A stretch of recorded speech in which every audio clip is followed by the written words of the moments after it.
by Dheressa Dhebu from Jimma University, Director of the Institute of Oromo Studies, October 2024. The land of Cush, the East Africa in general, is considered to be, especially the Great East Africa Rift Valley, is considered to be the land of origin for both nature and culture. Accordingly, different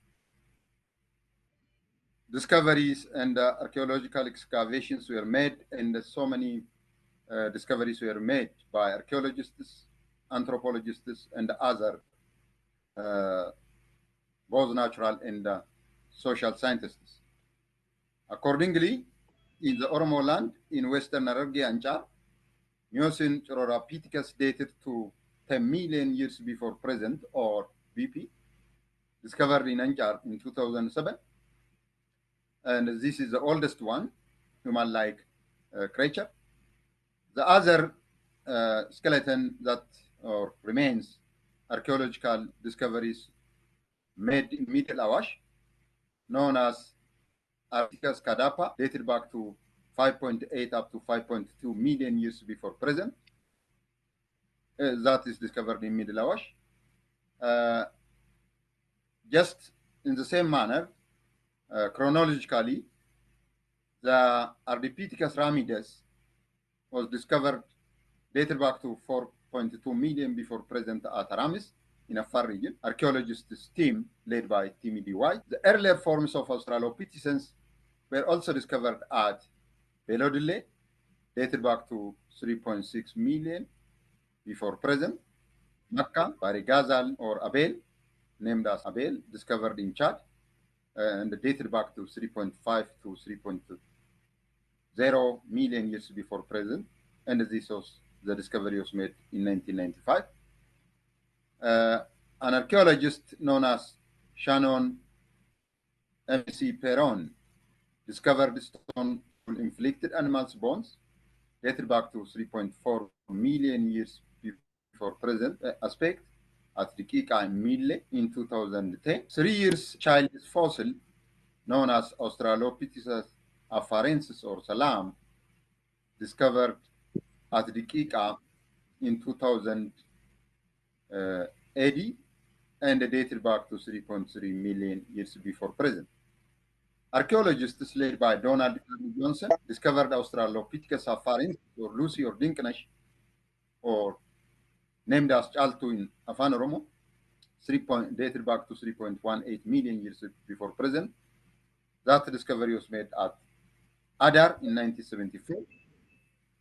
Ethiopian anthropologist Brani Asfaw and his team also discovered Australopithecus Gari. Gari means in Afar language surprise, at Bor between 1996 and 1999 AD. Other also discoveries were made in different areas of the land of Cush. Australopithecus anamensis, for example, discovered around the lake Turkana in between Ethiopia and the Kenya border.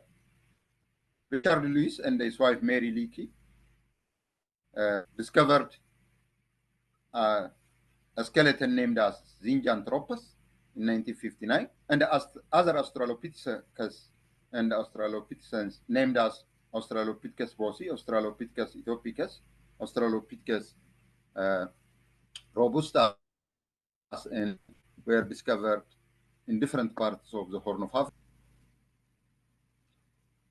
The next is the development or in the evolution of human being, characterized by the development of human brain that led to the emergence of the Homo families or Homo genus Homo. Homo habilis, with its artifacts discovered around Gona, dated back to 2.52 million years in 1992, and the Shungura, and also at Kobifora in Kenya, Laotele and the Olduvai Gorge in Tanzania. Homo erectus, which dated back to 1.6 million before present, discovered at Malkakun in Middle Awash, around Lower Omo and the Middle Awash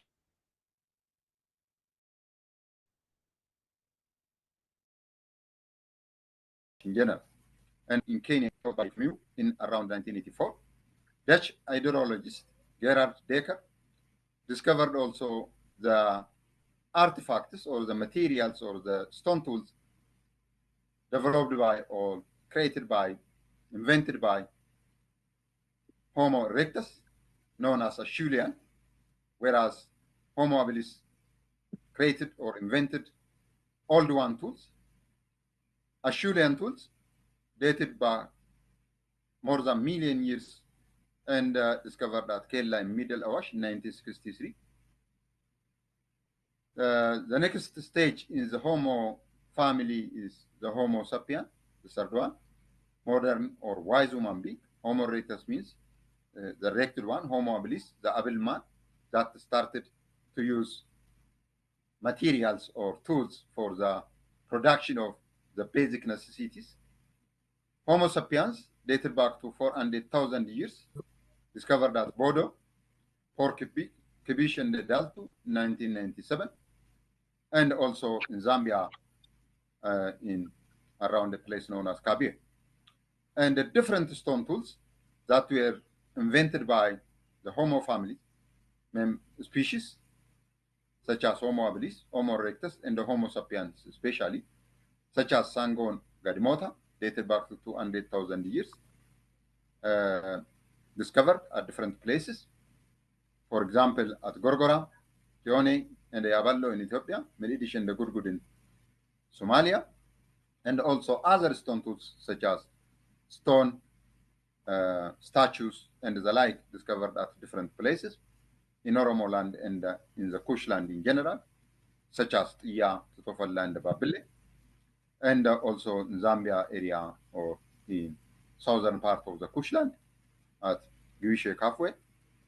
And in the process, especially around 10,000 years before present, human being made radical change or radical revolution known as Nilotic Revolution, that is New Stone Age, that ended, or that is the last stage of the Stone Ages, Paleolithic, Mesolithic, then the last one is Paleolithic, from very ancient, from 3.4 million years before present up to 11,000 before present, Mesolithic before 11,000 up to 10,000 before present, and about 10,000 years ago or before present, human beings produced or domesticated plants and animals and radically changed from hunting and gathering to animal husbandry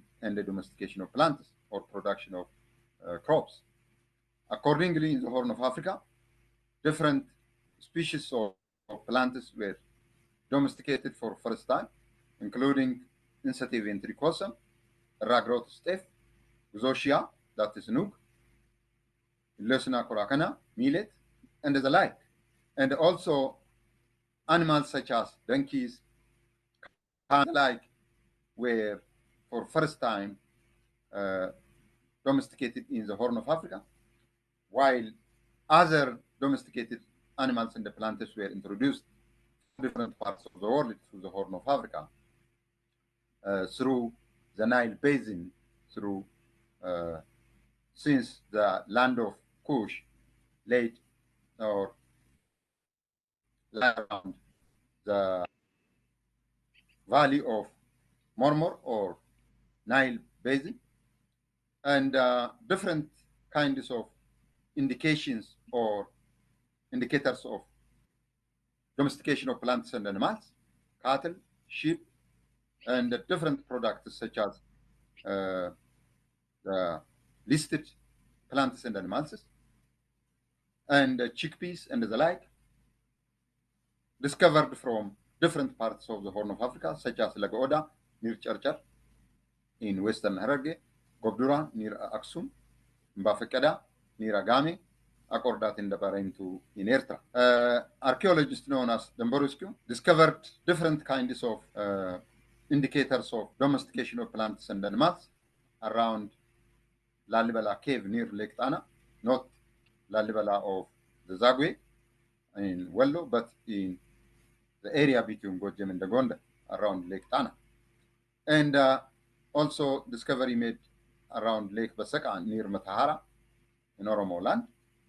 And in general, all these discoveries were made from the Cush land, also known as Kusa or Ka or Kam or Ham,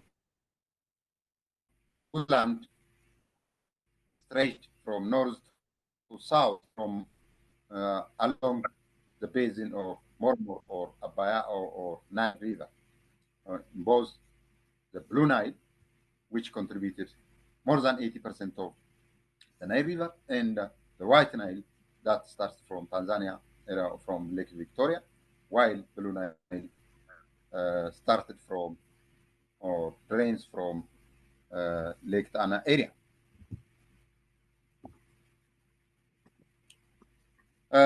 Accordingly, the Kush people, after starting domestication of plants and animals 1,000 years ago, also developed different kinds of cultural developments in different parts of the East Africa, starting from the border of Egypt up to Mozambique, the whole East African countries. In such a way, gradually, the Kush people developed into different ethnic groups with their own linguistic and cultural traits or characteristics. Accordingly, the Kush people divided into different categories. Cushitic language speakers are divided into different language categories. The northern one, formerly stretched from the border of Egypt, covering the whole Sudan, up to the border of Eritrea, now represented by the Beja people, whose language spoken on the border between Eritrea and Sudan. The Agaw, divided into different subgroups. The Awi or Awing, whose language spoken in present-day Goja and in the Awi zone of Amara regional state today. Kumfel, just to the north of it. Kamant, in Kwara. Amtank, around the Lasta. And the plain to the north corner, plain or Bogos in Eritrea of today. When you once, there are lowlanders and the highlanders. And some of them, especially the largest majority of them, the Oromo, at different times, covering different parts of the Horn of Africa, not included only to the east, but not covering or not settling or inhabiting only in the east, but also in the southwest and northern parts of the Horn of Africa. But the lowlanders included, for example, the Afar, the Saho, the Somali, and the highlanders included Ale, Arbore, Baiso, Burji, Darashe, Sanej, Kedio, Adiya, Alaba, Kambata, Konso, Libdo, Mosie, the Oromo, the Sidama, Saho, the Somali, Afar, and lowlanders, especially to the north and the south of eastern lowland, the Tambaro, the Isma, and the Uraz, all meeting today in the southern part of Ethiopia and the Hor, in southern and the southwestern parts. The others are known as the Southern Cushitic, spoken in present-day Kenya, represented by Alo, and in Tanzania, represented by Nibigua. Some linguistics even consider the Omotic as part of the Cushitic, and accordingly, the Omotic included those listed language groups, such as the Amphilo, which settled around Dambidolo, Bambasi, and the Boroshinasha, settled in Benishangul Gumuz, but others all settled around or inhabited around Omo River. Because of this, they are known as Omotic people. Those included mainly the Walaita, the Kafa, the Yem, the Dauro, and the like, as listed in this slide. And surrounded and also interacted in long time with the Semites, who are claimed to be migrated from Asia, from Arabian Peninsula, 3,000 years ago, and the Nilotic, who for long time interacted with the Cushitic and the Omotic at different times in different places, settling between Nile and the Sahara, and settling on the border between Eritrea and the Sudan, and also Ethiopia and the Sudan, up to Ethiopia and the Kenya. And there are also some unclassified ones. For example, Waito are claimed to be either Cushitic or Semitic. In Oromo language, the Waito are resembled with the Wata. Ongota, which is highly extincted or on the danger of extinction, are claimed to be either Omotic or separate Afro-Asiatic family, and the Red either considered to be Bantu or somewhat very different one. But above all, the Cushitic people are the largest majority in the Horn of Africa, in general in the East Africa, especially in the mother tongue speaker. Afan Oromo is the largest one, as everybody knows. Other languages which exceed Afan Oromo are spoken as second language, such as Arabic, Hausa, and Kiswahili are spoken as second language by different peoples in different parts of Africa. Unless otherwise, respect to the mother tongue, Afan Oromo is the largest in African continent, followed by Amharic in Ethiopia and the Horn, and that followed by Somali, Tigray, Sidama, Walaita, Gurage, Afar, Adiya, and the Gamo, the top 10 in Ethiopia and the Horn. This is a linguistic map of the Cushitic people and the related peoples or the surrounding peoples in the Horn of Africa, in Ethiopia and the Horn, and in general in East Africa, together with other Nilo-Saharan peoples. Not only linguistic development, but also there were so many cultural developments that were noticeable among the Cushitic people. Accordingly, they developed all-inclusive systems, those systems known as differently known by different people: the Oromo Gada, the Afar Makabantum, the Somali Shir, the Sidama Lwa, the Gedio Balle, the Konso Salta, and the like. In general, the Cushitic people and the Nilo-Saharan people were known for their all-inclusive, loose, and federative kinds of systems that depends upon or based upon equality of everybody along the line of age and sex and the like.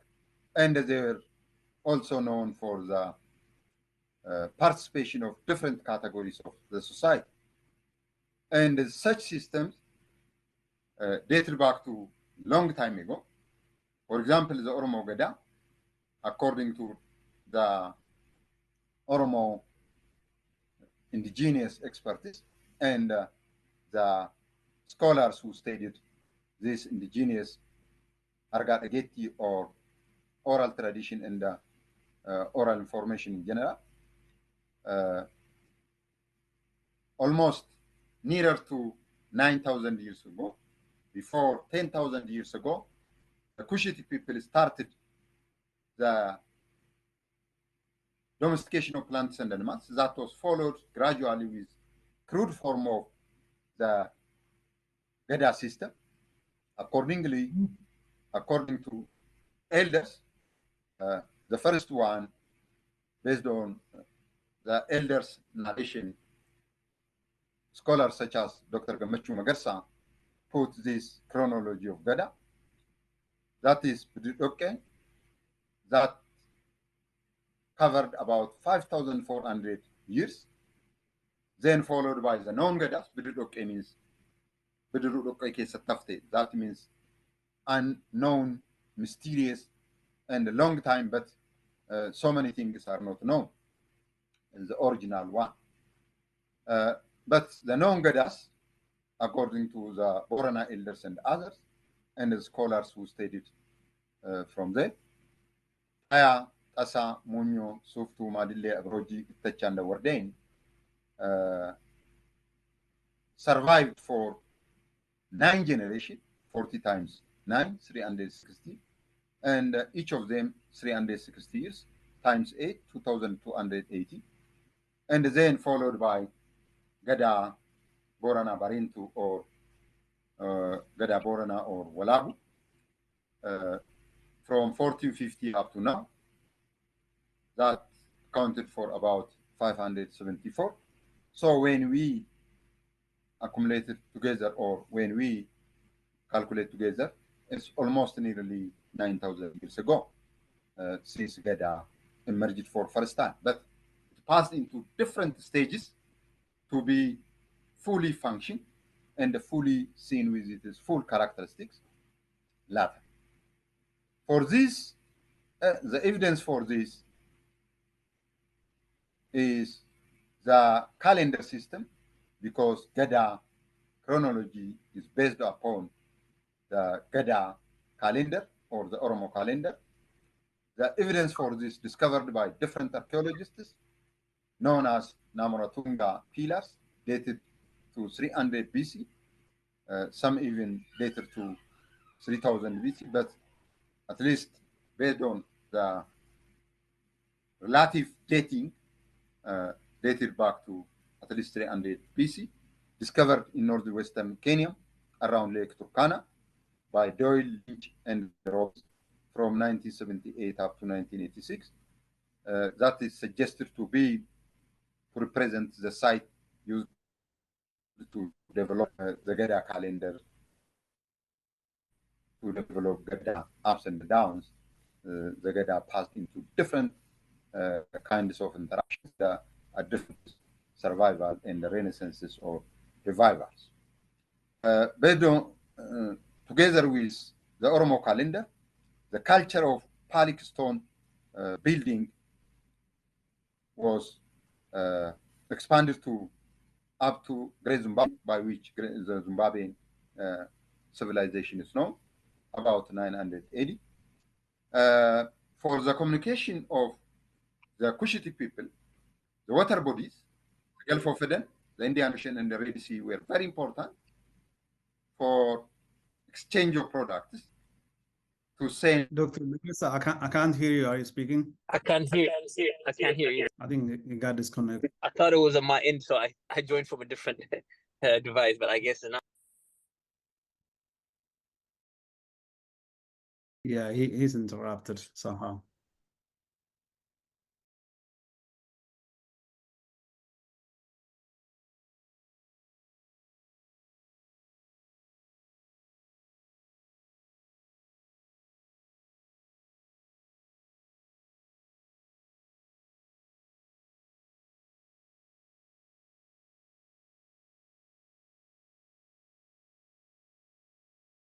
His mic is still not connected.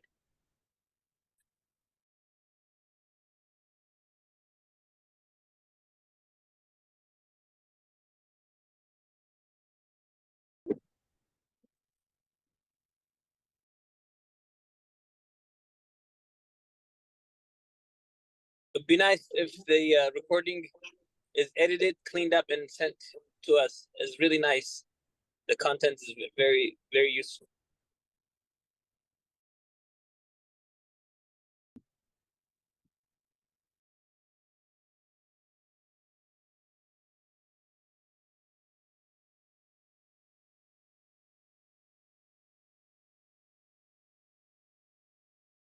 That's a disaster. Yeah, he's presenting. In fact, he's talking. Can somebody text him or? If there is anyone who has his cell phone,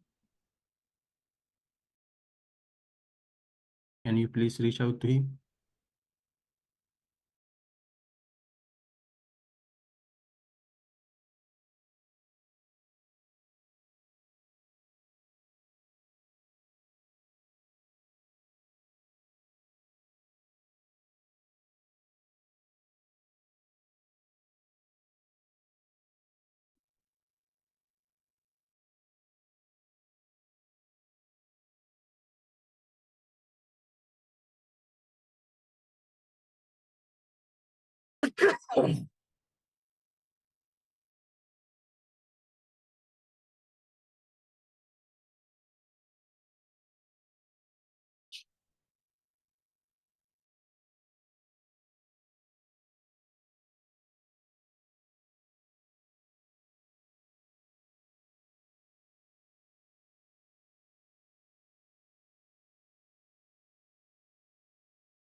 So I'm just very happy to come here to learn the lecture on Cush. And I don't know if it's already finished or it just got started. It was interrupted. Dr. Dheressa Dhebu had been presenting, but I think he has experience. Summarize godheetu wannoonni asirraa natti fakkaate kan dhaabbate akka jaaliyyaatoon naan jedhanitti ancient states, one of the ancient states, very recorded states in the Horn of Africa, in the land of Cush, was Punt, also known as Ta Netjeru Caves, that means the land of ghosts, because ancient Egyptians needed the products of this land for religious or spiritual purpose to satisfy or to appropriate their gods and the goddesses. This land is said to have been strayed from Swakim or Masawa to Bab el Mandab or Gate of Tears and Cape Gauda food. The of ancient Egyptian sent different expeditions to this land, started by Pharaoh Saure, who reigned in 30 millennium BC, such as Ebony, Electrum, that means gold and the and the incense and the like, were known for their religious purpose or needed for that purpose. And succeeding Captain Arkov, Senkere, Sesotri, Amenemhotep sent different expeditions to this land under different captains. But above all, the most important one and the largest one was that of Queen Hatshepsut or Hatshepsut, who ruled in the 15th century BC from 1490 to 1468. Her expedition well documented at Dar el Bahir, hieroglyphic, the ancient Egyptian writing, her tomb at Dar el Bahir, writing on that. Accordingly, 5 ships were sent under Black Nubian captain Nehas via the Tumulat to the land of Punt, led at that time by Tereu and his wife Ati, who received the expedition in welcoming manner. Accordingly, they took back frankincense, spices, ivory, rhinoceros, leopard skins, ostrich feathers, and egg, monkeys, graphes, etc., to Egypt to satisfy their gods and the goddesses especially, and accordingly, for example, Suti sacrificed or offered as sacrifice to her god Amun, the sun god, and other products such as iron, bronze, asses, foxes, cattle, far, dyeing, and the medicinal plants were also exported from the land of Punt, while axes, daggers, swords, clothes, necklaces, beads, and other trinkets were imported from Egypt to the land of Punt.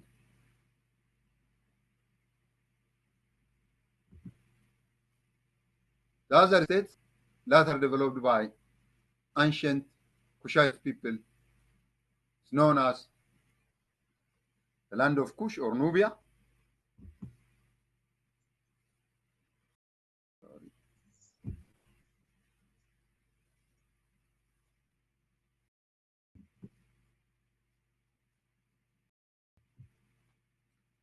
Was known by the same name of the linguistic groups, the Kush, which was applied to the land south of Egypt with capital at Karma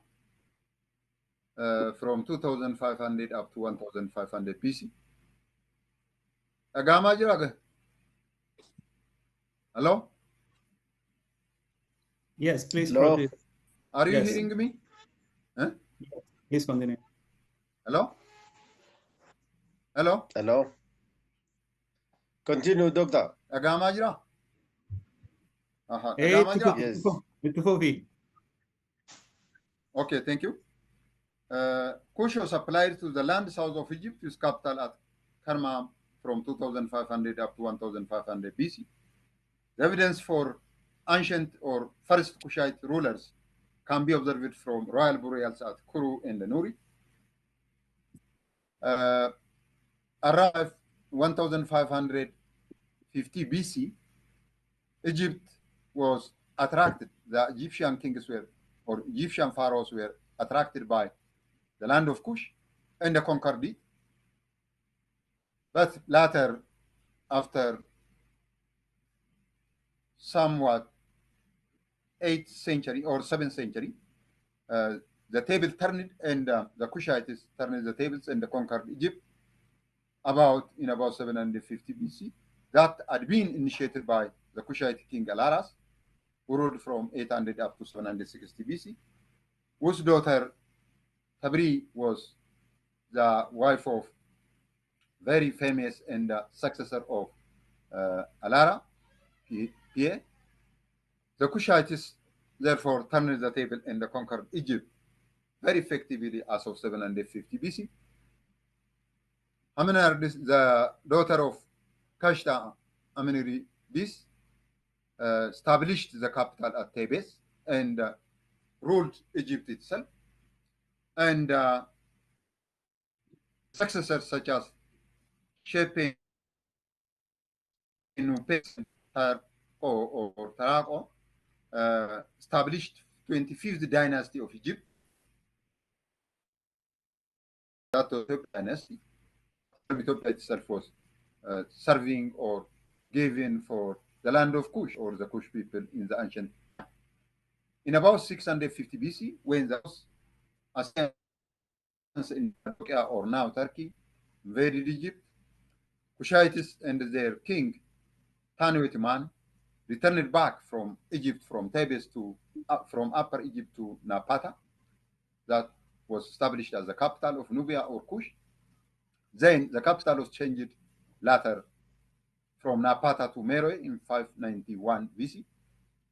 It was here that so many things were seen and so many developments in the form of architecture, in the form of literature, in the form of iron production, and so many others were seen. Accordingly, for example, Kushitic king known as Arkamani constructed a temple at Pelae, and the archaeologist Psyche called Meroe, the new capital, as Birmingham, the English Iron Technology Center of ancient Egyptian. just it's compared with Birmingham in the ancient time in Africa, Birmingham of modern time was the ancient Kushite iron center, or was in time Africa. Archaeological evidences from temples of Malinaken dated back to 500 BC, 550 BC, and Musawara Safra dated back to 5th century BC shows that Meroe was a town of considerable size and center of this and innovations or inventions. Sometimes after 2nd century BC, a writing system very unique people, even though it has some kind of similar characteristic with the ancient Egyptian hieroglyphic writing. There are so many unique characteristics or traits of Meroe or Cushitic writing that was developed in Meroe. It was first known from an inscription of Queen Shanak Daketa, ruled from 170 up to 160 BC at Dhaka. Queen Amanshaketa's chapel, dated back to 1st century BC, provides valuable information about Meroitic art and architecture. The major route of trade that connected Meroe with the outside world for importing and exporting of products from Meroe and to Meroe passed through Butana, and Butana was the center of so many kinds of developments in addition to that of Meroe. Accordingly, so many changes and so many developments were made by Meroitic culture, by Meroitic civilization. For example, the underdriven Shaduf was developed or improved, progressed into Kole or Sagyai or buffalo's drawn water wheel, and also water reservoir in such very desert area, collecting or gathering rainwater and reserving or storing it for dry seasons and for cattle, for irrigation and the like. It was very important, and the affair was invented in the ancient Meroitic culture and the development. And even though they didn't recognize it as such, for example, tetracycline is said to have been first developed by ancient Meroitic culture from their local beer.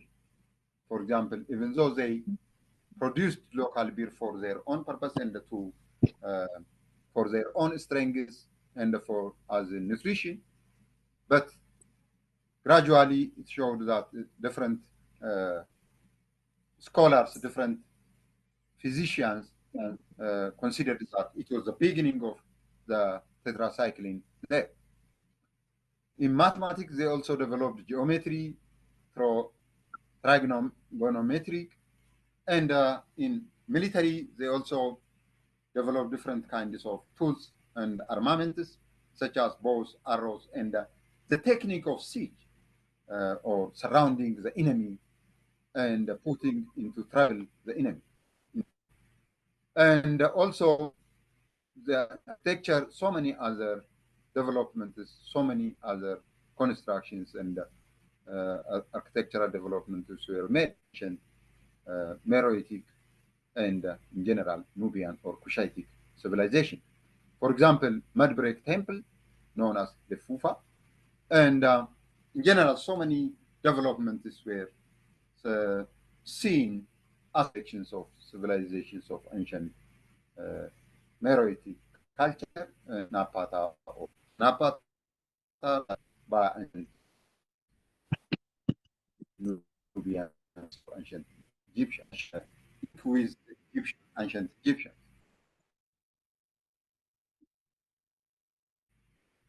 My king Izana from 320 up to 360. Later, Nubia became popular with the coming of Napata tribes from Darfur in around 5th century AD. And as the base for later technological developments, Meroe, the center of Cush or Nubia, served as very important center of different kinds of innovations and developments. Just in this very difficult situation, I've tried to show you this, and with this ancient civilization of the Cush people characterized or can be reflected in such a way.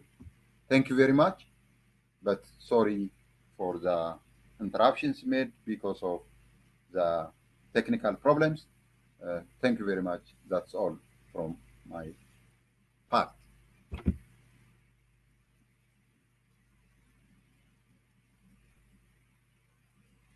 Okay, thank you, Dr. Dheressa. Really, it's a complex and broad topic, but you've navigated through it successfully, and thank you so much for that. We know this concept, this topic is really broad. We understand that, and but in this very brief, short period of time, he has shared with us a lot of things, a lot of knowledge, starting with the history of human origin, right?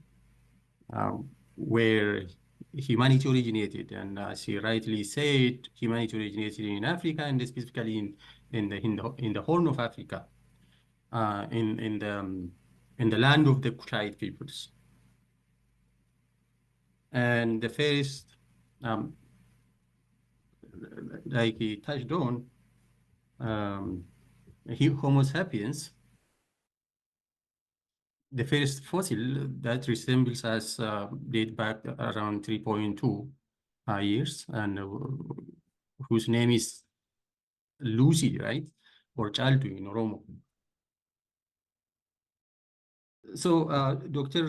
Dheressa really touched on almost every aspect of the Kushite civilization, Kushite peoples. He touched on Kushite societies and cultures. The fact that these peoples have diverse cultures and languages.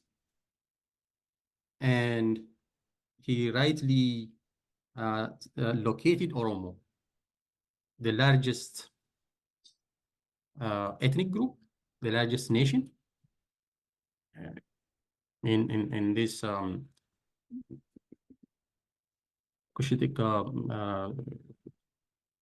group or category, the largest ethnic group in the Horn of Africa. And in fact, the language, like I said, are widely spoken in the Horn of Africa. The single largest ethnic group in Ethiopia. And in fact, Oromos we know also live in northern part of Kenya. And he also touched on the economic system, or economic organization of these societies, right? These peoples, this civilization, that they were agriculturalists, right? The fact that they domesticated animals and plants, that they were farmers, that they used irrigation, especially along Nile River, that they were,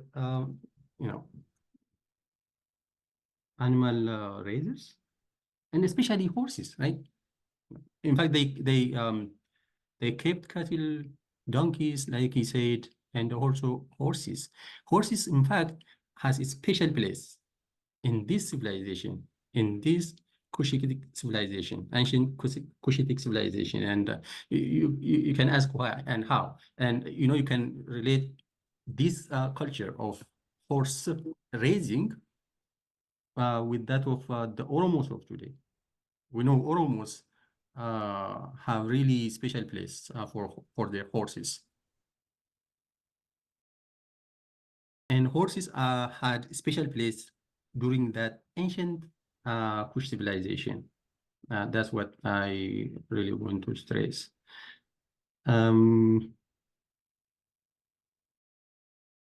And also he talked about these kingdoms, right? States.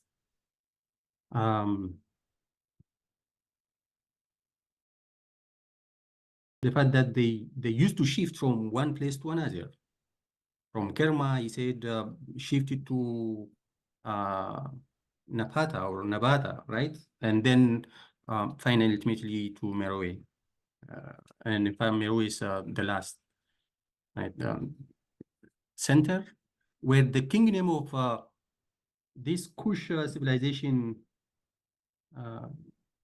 collapsed. That was the final because of the invasion by the Aksumite kingdom.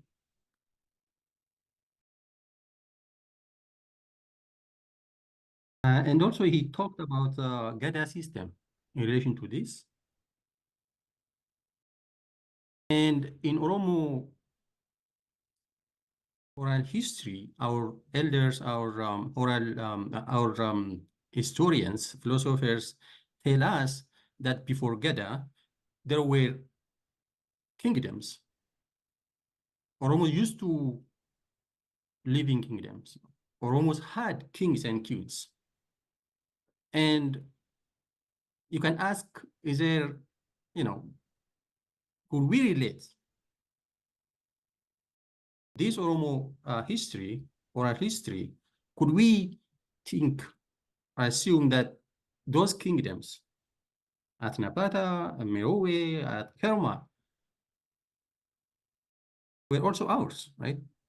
Before the emergence of Gada, before the development, invention of Gada, because we believe that we had our ancestors used to live in kingdoms, in kingdoms, and used to have kings and queens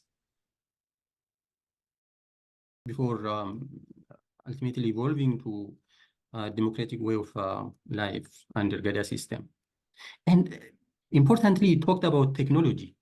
Dheressa talked about technology, about innovation, handicrafts. That during that time, people used to make, melt iron, made different types of ceramic, made potters. They made different utensils for their household consumption. And in fact, they also they could also produce textile, especially linen, which they used to trade with people's near and far. So in relation to this, we can raise about trade, about commerce, right?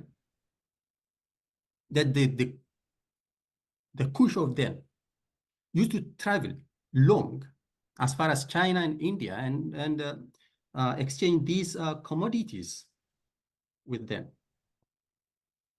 Iron products, especially iron goods, ceramics, knife. And Dr. Dheressa also, talked about language, right? The fact that, Egyptians and these Kush people living in the kingdom of Kerma and Napata used to use the same writing script as the Egyptians, hieroglyphics. But those of the Meroe developed their own writing styles, right? Orthography. They created, invented their own orthography, which was different than their ancestors or Egyptians used. And religion, importantly, right? Religion. That these people used to have temples, that they worship their God, that they came together, gathered in temples, and communally worship their God. And in fact, the fact that they believed in the afterlife.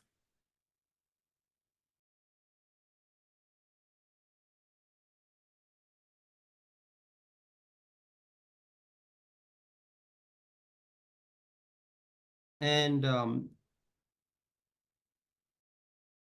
there was, I'm not sure if Dr. Dheressa is aware of this, but I read that somewhere in some source, I read the fact that ancient Cush people had sacred lake, right? Sacred lake, to which they, you know, on which they made rituals. And this lake, you know, looked like that of Recha, right? Can we, you know, can we relate it to Recha? Because they diverted water from Nile and then made this pond, you know, lake. In fact, nowadays it's the center of one of the centers of these tourist attractions in Egypt, close to Egypt. And this was made by Kushite people.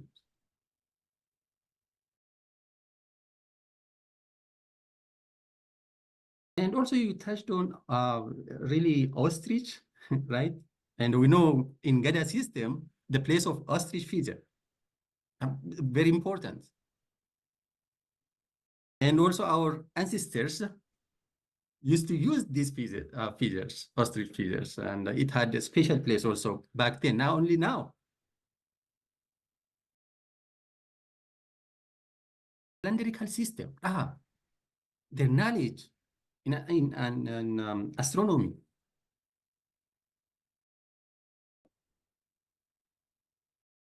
They had really education system, right?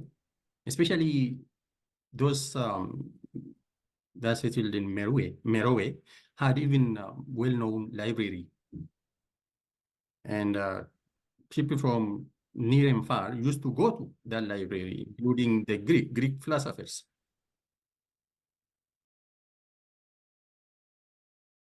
And architecture, right? Building, the knowledge about architecture, the pyramids, the palace that they built.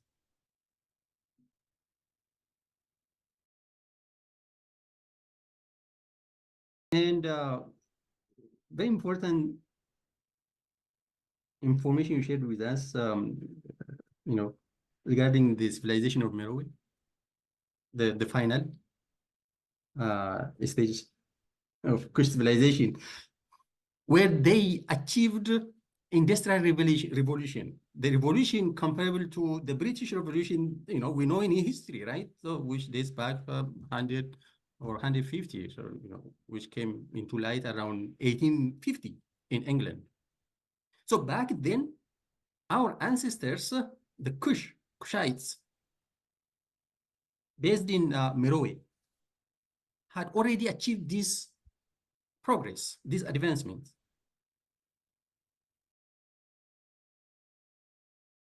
Industrial revolution.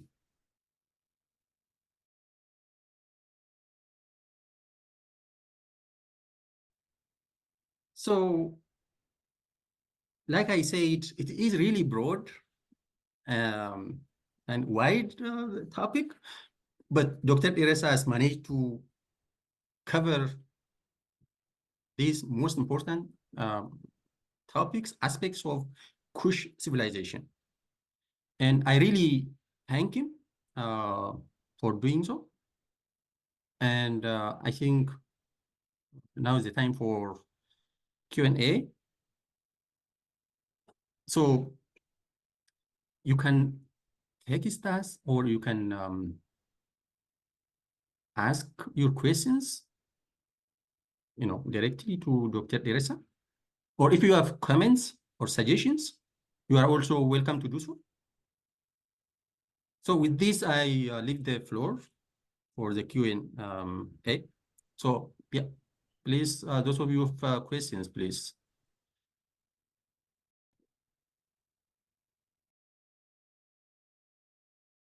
Can I speak? Yes, Aljatani, Gafika. Yeah, Teso. Okay. Yeah. Yes, please. before we proceed with the questions and comments, can we finish what we started with Aki, Okay. Dr. Daniel? Yes. Can we proceed with Dr. Aki? So Dr. Dakio's plan to introduce Dr. Dheressa Dhebu, right? But she was not able to join. No, she was assigned to introduce Dr. Alamayo, actually. I see. Yeah, that's right. So what do you expect her to do now? Well, can she elaborate on your introductions if she has anything to add Sure. if she has anything to add to your introduction, and then go ahead and say something about Dr. Alamayo before we go to the questions. Yeah, so Aki, we are talking about you. You are supposed to introduce Dr. Alamayo.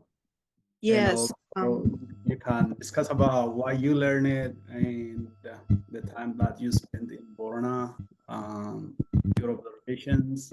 If you want to say more about your studies, and also take the chance to introduce, to say something about his being. Okay. Yeah, I'm really sorry again for missing the beginning of the seminar today. But was Dr. Alamayo introduced somehow? No. No. Not at all. I don't think it's really be worried. We can skip that part, and if you have any to say about the topic and this discussion, you are really welcome to do so about Cushitic civilization, about the peoples of Kush, you know. Otherwise, we don't bother you. I mean, yeah, if you free to just share anything you have with us, you are welcome to do so. Okay, thank you so much. So I do not have a lot because I joined quite late, and I only had like a very basic knowledge about Kush civilization and Kush people and the history connection between Kush and Oromo. But I was very happy to learn something. So I'm just very happy here to learn, and I do not have a lot of questions at the moment. And Dr. Alamayo, I'm so sorry that I didn't get to introduce you, but I did notice that you did a lot of work on the Gada system, and you spent a lot of time with the pastoral community, also agri pastoral places, and did a lot of field work. And I'm really looking forward to know a little bit more about your research. Absolutely. Thank you. Yeah, thank you. And then the floor is back to the audience. Yeah. Aki, how did you get interested in the pastoralist community, and when did you hear about the Borna people? How did you end up going to the Borna? Okay, so before I did my PhD, I spent some time in Nairobi in Kenya. It's been a while, but I spent some time in a gold market when I had a lot of people migrate from Borana area to work in Nairobi. So I met people from Borana region at that time. And then when I chose my PhD topic, I thought I want to go to that place where people were from to know a little bit more about livelihoods or people had with animals, so primarily cattle. And I went there. I was very lucky to meet Chetani Dida, and then he introduced me to the people and the culture there, and I stayed there to do my field work. Thank you. Interesting. And if you don't mind asking you, you are given this really beautiful name, Aki. Yeah. I would know, the meaning and how was it given to you, and if you don't mind sharing with us. Yeah, sure. Ducky is a beautiful small mouse, right? It was given. Dr. Alamayo, let Daki introduce herself in Afan Oromo. Some question about you. What about you? Question. Daki Okay. try to introduce in Afan Oromo. Okay. Okay. I can only do a little Ano bit. data? Afan Borana Eh? Tiko Toko Pena. Duri ani waga toko fi lama la Borana Tae PhD Karate Makankia Daki. Aki, yeah. Yeah, Jati Toko Masabi Makana Bas. Beautiful name. Yeah. And yeah, so it was one day I was in Masabi. That was a little bit before my time in Borana. And then I met an old lady and she took me around and then she started to call me Dake. And I just followed the name. I don't know why she called me Dake, but I just followed her wishes and kept the name. It's really very beautiful name. And in fact, this name reminds me, and I'm sure as a Oromos, of Oromo worldview, right? The worldview that sees and understands, animals and plants as integral part of their ecosystem. Yes. Yeah, we respect animals, we respect animal life, animal plants. In our worldview, we don't see ourselves as completely isolated from our environment, from our ecology and animals and plants. We all constitute part of, together part of our ecosystem. And Aki. So yeah, it's a really very beautiful name. And this not only, in fact, there are so many names, Lencho, Ejerso. We usually give now just personal names like that, but also clan names, right? Aroresa, Corona, for example, and then Dambitu. This is part of our worldview, and this is part of our philosophy. Yes. Yeah, that's something I'm still learning. And I don't think and so. in fact, this word is studying, and yes. Yeah, Okay, and this is yeah. Yeah, and I think I also feel we should give the floor back to Dr. Dheressa, and if people want to ask questions about his talk. Yes. Questions and answers, please. Yeah, the floor is for Q&A, just like we said. And thank you, Dr. Daki, for coming here and be part of this presentation session. So yes, back to the Q&A.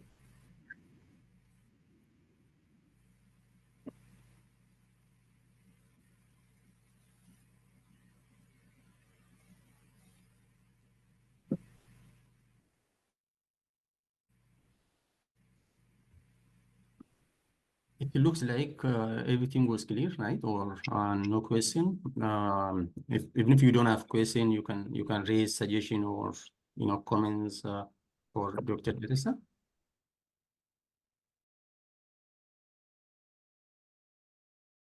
Dr. Dheressa, if I may ask, you have listed the communities who are the Cushitic, and also you stated about the Semitics, and I was a little confused. Are the Semitics listed to give a context, or they are also part of the Cushitic society?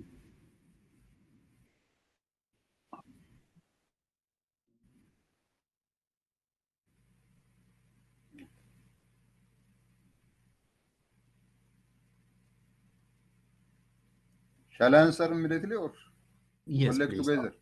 Yes, please. Okay. Of course, both. There are arguments that there is no Semitic in Ethiopia and the Horn except Semitization. Culturally, linguistically, there might be Semitization, but blood-wise or in ethnic-wise and race-wise in general, there is no difference between the Cushitic and the Semitic and the like. If you take, for example, even the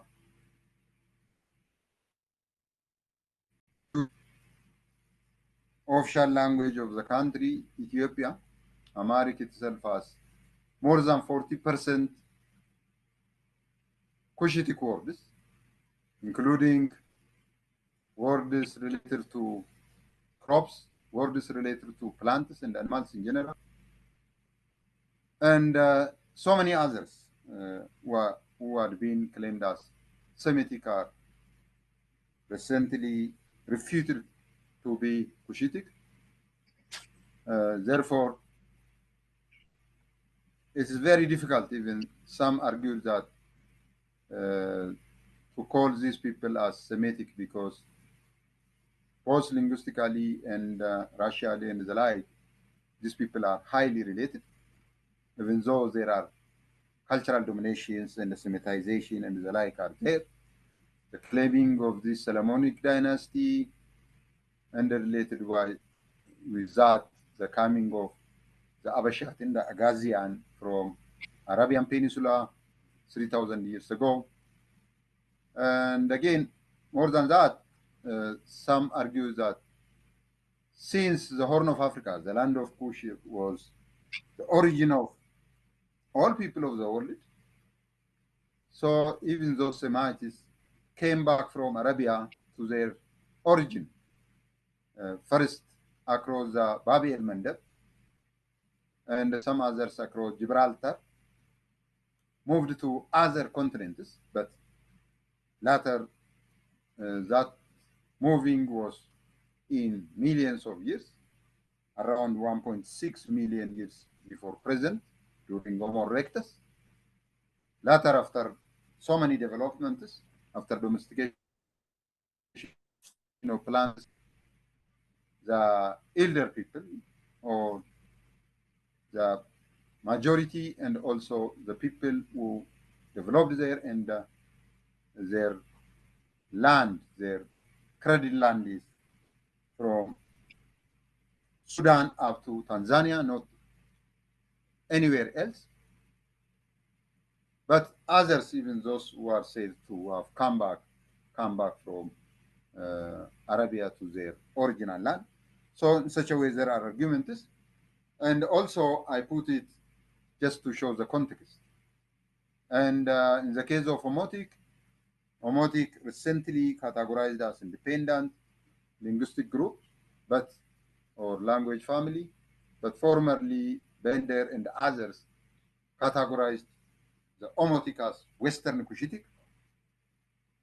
So it is because to show that, and to show that very long interaction, as a result of interaction, so many kind of mixtures and so many kind of syncretisms, religious, in cultural, language, and the like were made.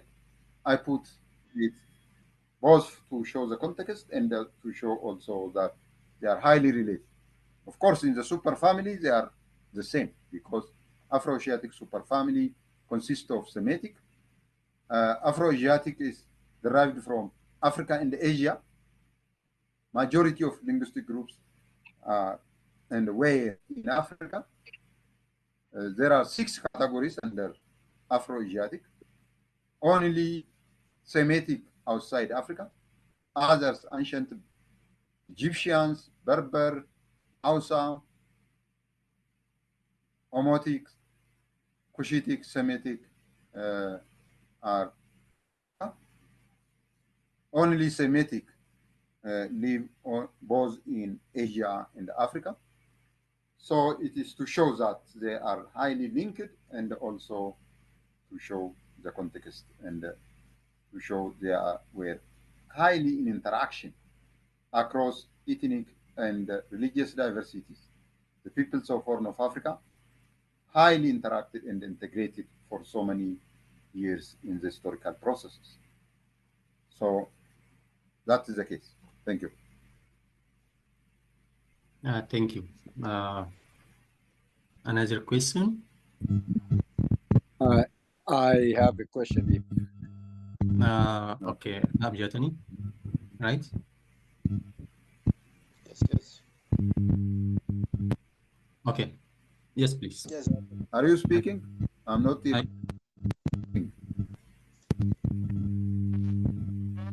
My question, No. I want to thank all of you, especially our scholars. Really, we learn a lot from you. Hello. Yes, yes. Yes, Ndagamu. nutti nagama yonke.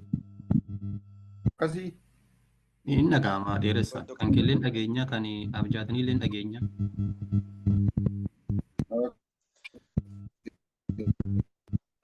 Yeah, before kana jatanii dhagaan jiran.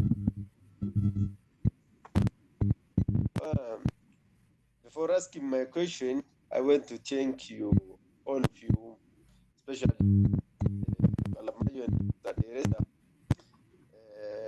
Really learn a lot from you. My question is one. I think it is very short. I want to some hint, especially Cush common character or between Cush civilization and the other ancient civilization in the world, especially like Indian civilization, Chinese, American civilization, ancient civilization. Is there common character or similarity with the Kush civilization? Dr. Dheressa. Okay. Thank you.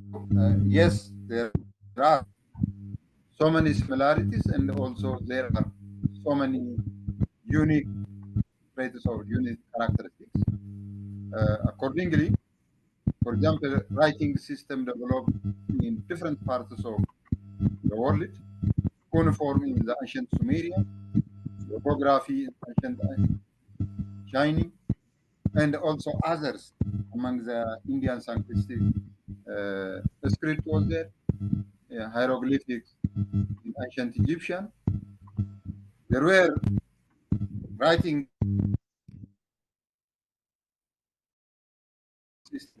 characters in the writing systems in the development of the script, but scripts were there in other parts of the world also. The civilizations themselves were developed along the river valley, that of Sumerians around Indians Indus Valley, and the Egyptians around Nile Valley, and that of the Kush was also. Maybe to say a few words about on the questions you raised regarding similarity and differences between and among these ancient civilizations. We know there were few centers of civilizations, especially, and one of those centers of civilization obviously was this Kush civilization, Egyptian civilization. This civilization was one of the few centers of civilization that humanity had ever discovered or achieved, and the other being, like you said, the Chinese civilization, Indian civilization, and Greek civilization, Roman civilization. But generally speaking, in fact, yes, there are similarities, and also these all civilizations that had their own unique features. As parts of human civilization, human society, these all societies share what other all human societies share together, and especially these universal human social institutions, right? Social institutions like family, religion we discussed earlier, right? And political systems, political organization, economic systems, technology, right? They all human societies share these all features. But they have their own specificities also. If you take, for example, political organization, political systems, yes, they have political organization, but some sites have lower level, elementary type of political organization, like band. Some others have complex. If you take Gada, for example, in other sites, Kush civilization, for example, they had kingdoms. You might not have kingdoms in other societies with these civilizations. So agriculture, domestication of animals and plants, common among these civilizations, early civilization, in fact, and the same is true nowadays. But what kind of crops they cultivate? In the case of the Kush civilization, for example, Dr. Dheressa mentioned millet, right?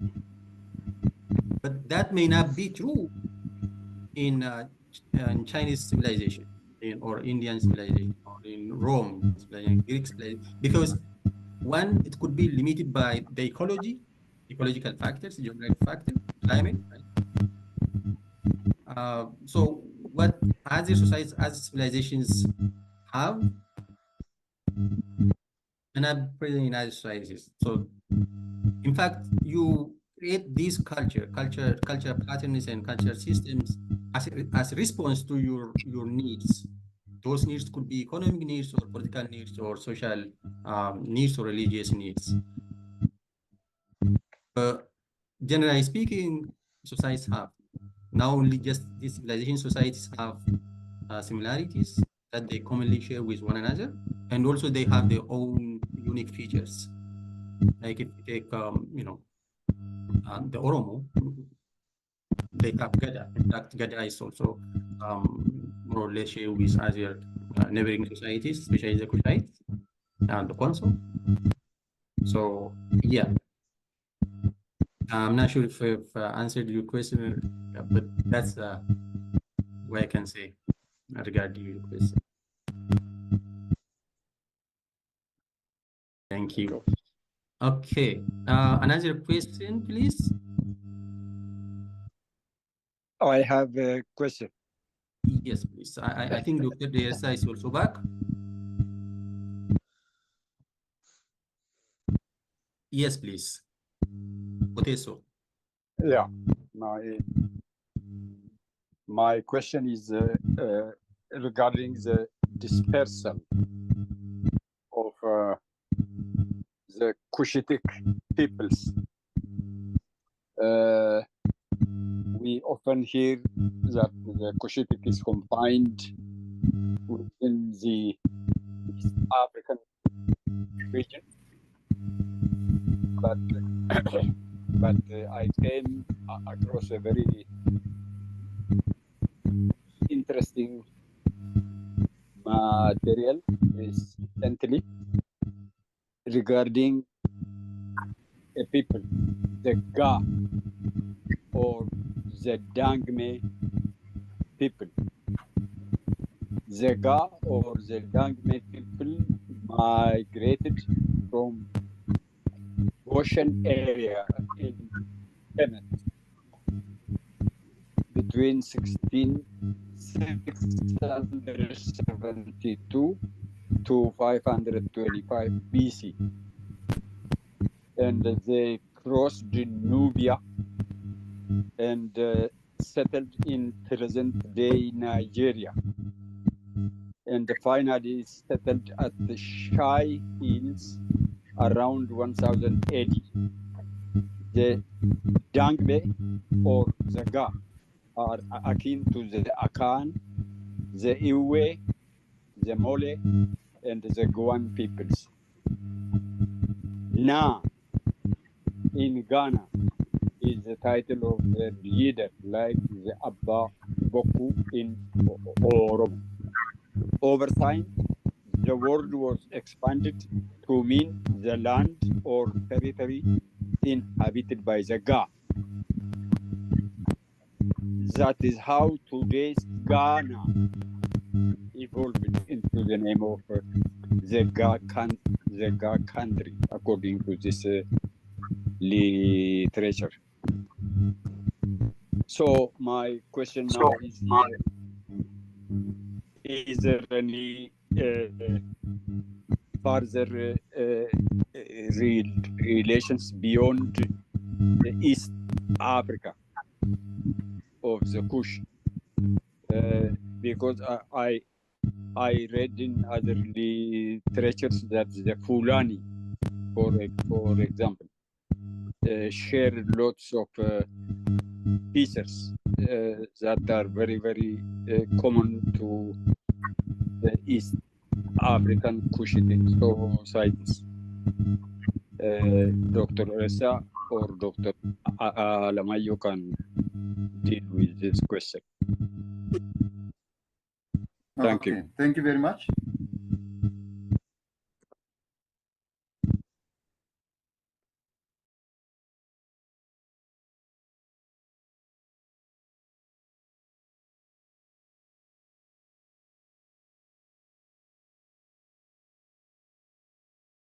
Can one of you or both of you answer?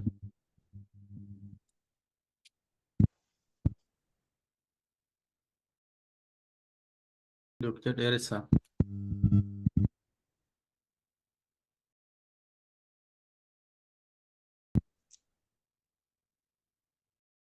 Okay, maybe I will try.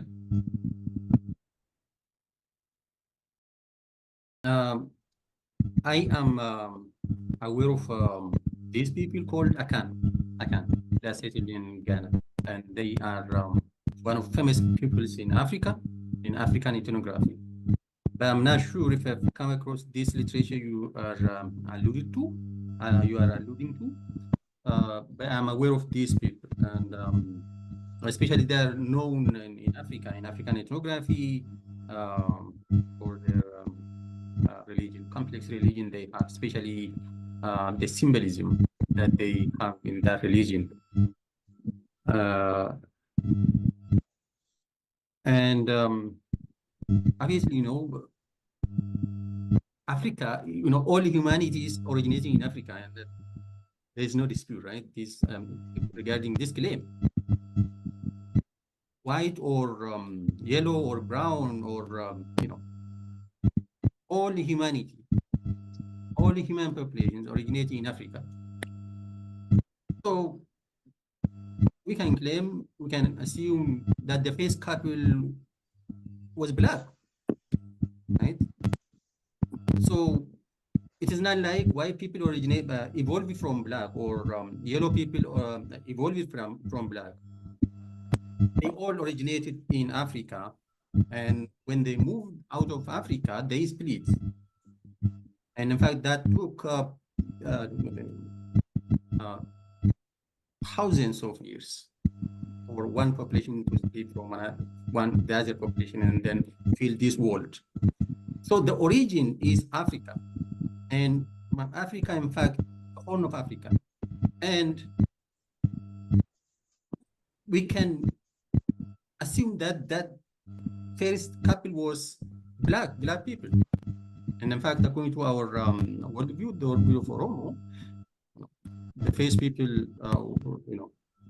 the first couple were created by God and Tabu and Awao, right? And then, in fact, here comes the importance of Oro. Most of us not really aware of this important name concept in Oromo worldview, Oro. For Oromos, Oro is Oromo's version of Noh or Nuh. Noh in Christianity, Nuh in Quran, I think. So all humanity originated from Oro. Oro is not only our ancestor of the Oromos, but also the ancestor of all humanities. And this is there in Oromo worldview. And so the Akan people shouldn't surprise us. I mean, there are so many people. This Cush civilization is the civilization of black people. Not only limited, confined to today's Cushitic peoples who speak these Cushitic languages. I don't think we should, we need to restrict to today's Cushitic people. Cushitic civilization, if we are aware of, narratives in the Bible, in the Quran, Noah has, 3 children, right? Japheth and Shem and Ham. And then from Ham, Cush. And this Cush, they populated Africa. Black people, that the Greek translators, when they first translate the Bible from Hebrew, used the word Ethiopians, meaning black, and Ethiopians, in fact, it is a racist word. It's a derogatory word. It's an ethnocentrist word. Because what they meant with that was, people with burned face. So what does that mean? That means, or that refers to all human population, black population, including Akan, including all peoples of today and past, including all Omotic people, including all black population living in Africa. So people are, move from place to place, migrating from place to place, and have had interaction, contacts with one another. So this is what I can say on this. Maybe Dr. Dheressa can add some more on this question if he has. Dr. Dheressa? Well, the question actually is associated with a literature I came by recently about the Dangbe River, the Dangbe people who are said to have migrated from Goshen area in Kenya westwards, crossed the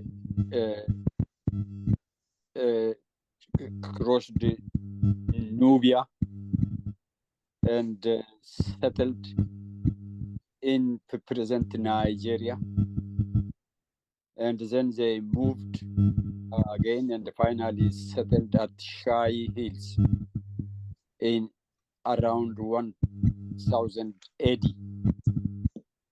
The Dangbe or the Ga are akin to the Akan, Iwe, Mole, Guan peoples.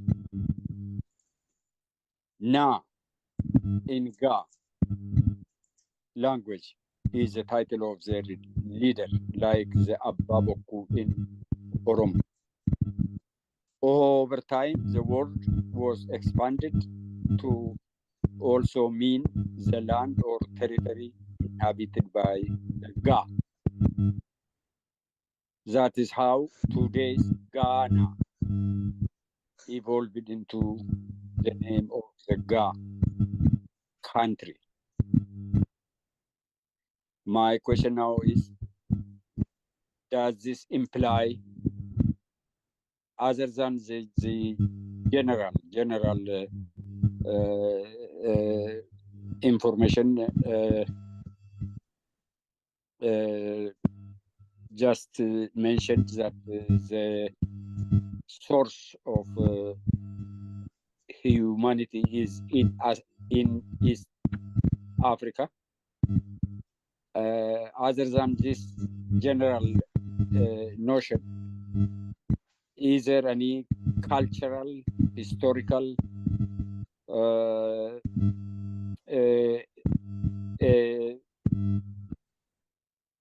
indications that there are other peoples beyond the East Africa area who exhibit some kind of cultural, linguistic characteristics associated with the Cush peoples and the Cush civilization.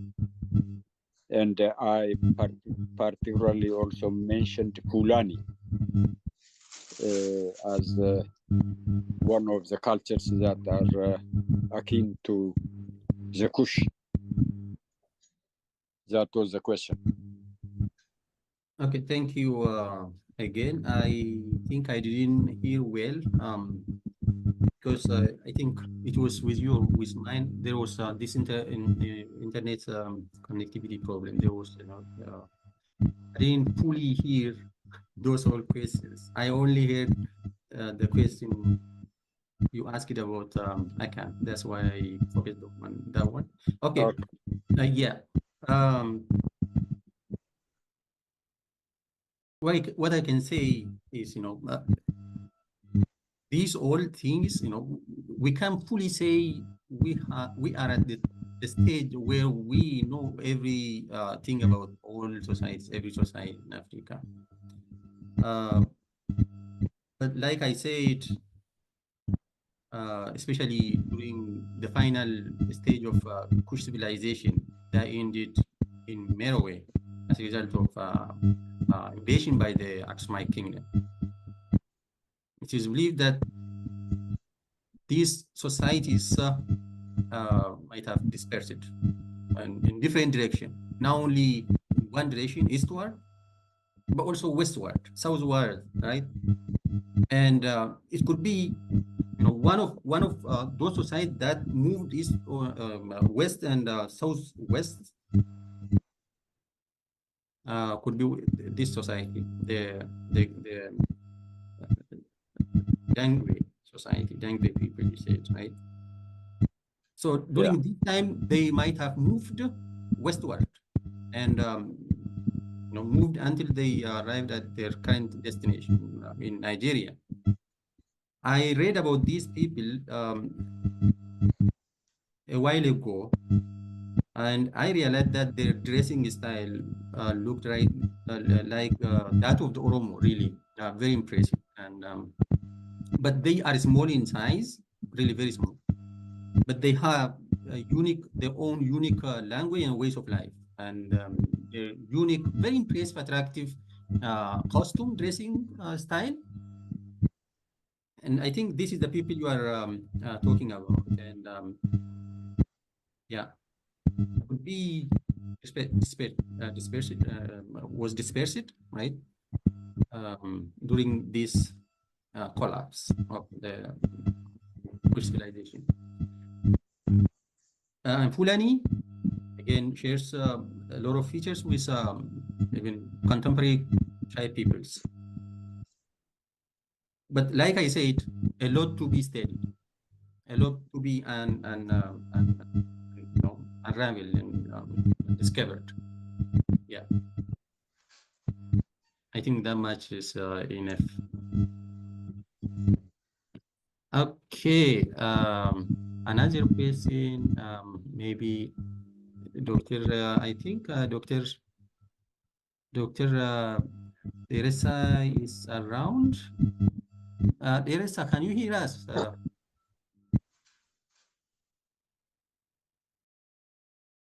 Dr. Dheressa?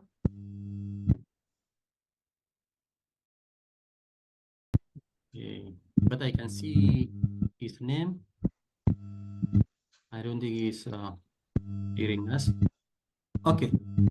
So if there is any, person with question and thing is, I should ask this question or, give this suggestion to the presenter. You are welcome. Otherwise, we will move to, the end of this presentation. We will close the presentation. But I can give one or two questions. Sorry.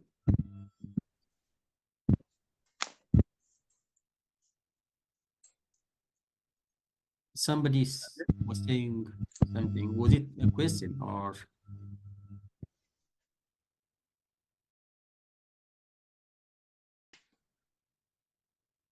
So can we say there is no more question?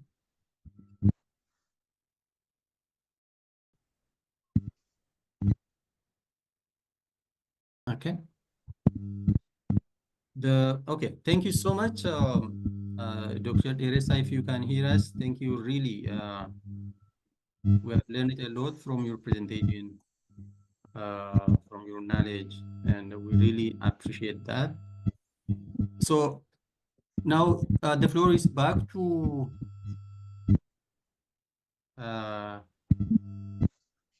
Oboteso. Is that? Dr. Daniel. Okay, Dr. Daniel. Are you there, Dr. Daniel? Okay, we conclude our presentation here, and we our heartfelt thanks to those who presented it and those who participated, and we hope we will soon come together again on another topic and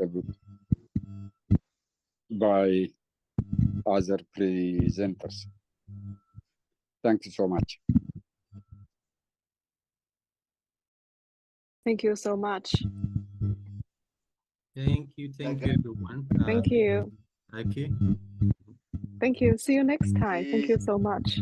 See you everyone. See you next time. Yeah. Naga. Nagawakan.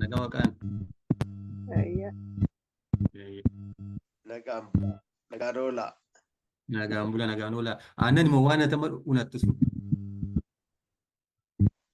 Ya nane safuna bisan dugi.